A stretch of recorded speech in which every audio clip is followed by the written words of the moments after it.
49 అంటే సంతానం, 49 అంటే సంతోషం. 49 ఆంధ్రప్రదేశ్, తెలంగాణ. నమస్కారం, వెల్కమ్ టు ఐ డ్రీమ్. నేను విజిత.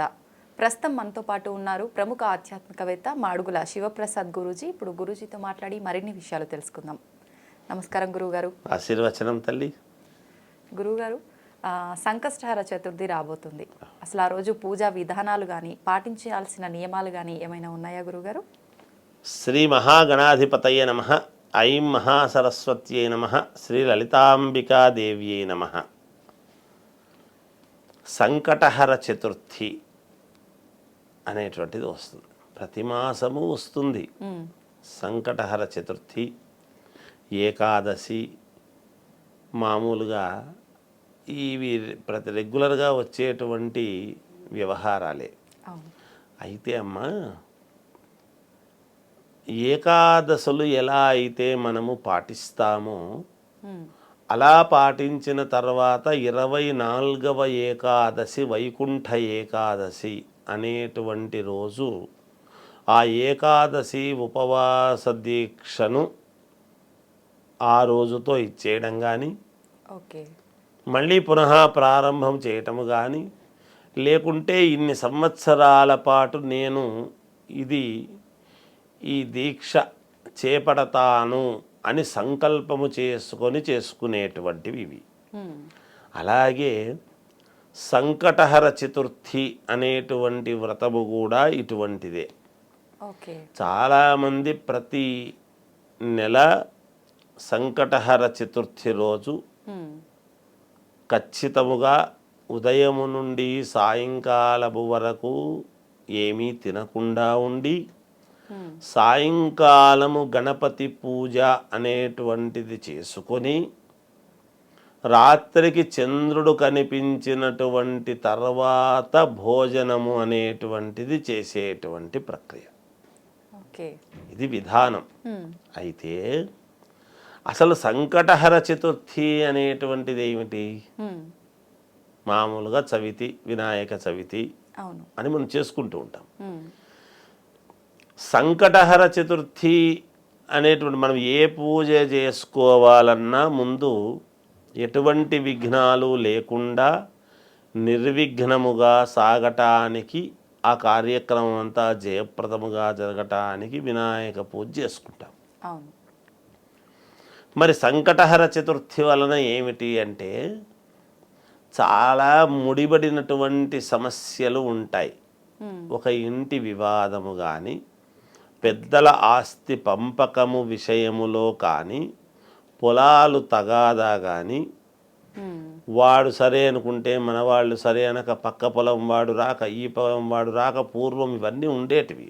పొలాలు సమస్యలు, ఇళ్ళ సమస్యలు, ఇవన్నీ ఏవేవో చిక్కుముళ్ళు చాలా ఉండేటివి.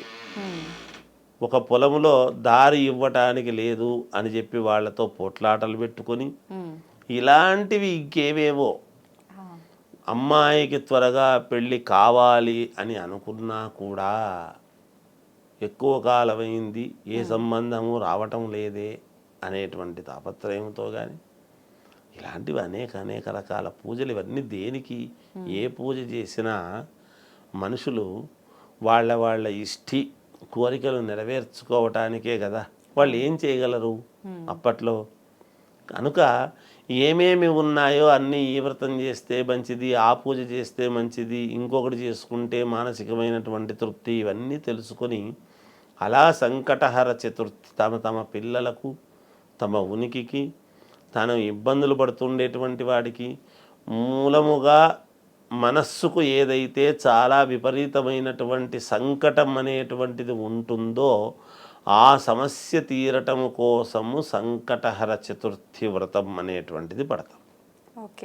మానసికంగా మనసులో ఇంకొకరికి చెప్పుకోలేనటువంటి బాధ అది సంకటంగా మారుతుంది. లోపల మనస్సుకు, కడుపులో బాధ, ఆ బాధను తీర్చుకోవటానికి సంకటహర చతుర్థి అని ఒక వ్రతము బట్టి, వినాయక వ్రతము అనేటువంటిది ఎప్పుడైతే అసలైనటువంటి భాద్రపద శుద్ధ చతుర్థి ఎప్పుడైతే వస్తుందో చవితి, అప్పుడు వినాయక చవితి అనేటువంటి పూజ చేసుకొని పరిపూర్ణముగా దాన్ని వదిలిపెట్టడం అనేది జరుగుతుంటుంది. ఇలా 5 సంవత్సరాలు, 3 సంవత్సరాలు, 9 సంవత్సరాలు, 7 సంవత్సరాలు, 11 సంవత్సరాలు అని పట్టి వ్రతం నేను ఇన్ని సంవత్సరాల పాటు సంకటహర చతుర్థి చేశాను అనేటువంటి ఒక సంతోషంతో మొక్కుకున్న విధానముగా ఆ సంవత్సర కాలం అంతా కూడా లేదా అనుకున్నటువంటి కాలం పూర్తి కలగడం అనేటువంటిది అదొక యోగం. అలా చేసుకుంటూ ఉంటారు చాలామంది. ఇది సంకటహర చతుర్థి అనేటువంటి ఆ రోజు ఉదయం అంతా తినకుండా సాయంకాలము వినాయకుడి పూజ చేసుకొని ఆ రోజు వినాయకుడికి నివేదన అన్నీ చేసి మహామంగళహారతి తీర్థప్రసాదాలు తీసుకున్న తర్వాత రాత్రి భోజనం అనేటువంటిది చంద్రుడు ఉదయించిన తర్వాత తినటం జరుగుతుంది. అలా చేసి వ్రత దీక్ష అనేటువంటిది కొనసాగిస్తూ లేదా పూర్ణత్వం చేసుకోవడం అనేది జరుగుతుంది గాక. ఇది సంకటహర చతుర్థి అంటే దాని యొక్క గొప్పతనము, దాని యొక్క విశిష్టత, దాని యొక్క ప్రామాణికము, ఇవన్నీ ఎన్నైనా చెప్పుకోవచ్చు. అలా వినాయకుడు మన లోపల ఉండేటువంటి బాధను పోగొడతాడు అని. అటువంటి సంకటహర చతుర్థి ఎప్పుడు వచ్చింది? ఈ నెల 29 సోమవారం అంటున్నాం. ఎప్పుడైతే సోమవారం 29ని మనం అంటున్నామో సాయంకాలం చంద్రుడు చూసిన తర్వాత మనము భోజనం చేయాలి అని చెప్తున్నాము. సోమవారం ఎవరికి ప్రీతికరము? పరమేశ్వరుడికి. వినాయకుడు ఎవరు? కొడుకు. సోమవారం చంద్రుడికి కూడా ప్రాధాన్యత కదా. కనుక ఈ సోమవారము చాలా పుణ్యప్రదము, విశేషమైనటువంటి రోజుగా మనము భావించాలి. ఇన్ని రకాల కలయికలు ఇవన్నీ ఉంటాయి. ఎవరన్నా వింటే ఏదో ఒకటి చెప్తుంటారులే, ఏదో ఒకటి చేస్తారులే, ఏముందిలే అనుకుంటారు. కానీ ఎక్కువ ఖర్చు పెట్టి చేసుకోలేనటువంటి వాళ్లకు ఇటువంటివి పాటిస్తూ, ఇటువంటివి స్వామికి సమీపము. ఉపవాసము అంటే ఏమిటి? అంటే దగ్గరగా, వాసం అంటే ఉండటము, ఉపవాసం. అందరూ ఏమనుకుంటారంటే తిని తినకుండా ఉండాలేమో అని. అదొక రకమైనటువంటి ఉపవాస దీక్ష. అలా చేసినా సంతోషమే.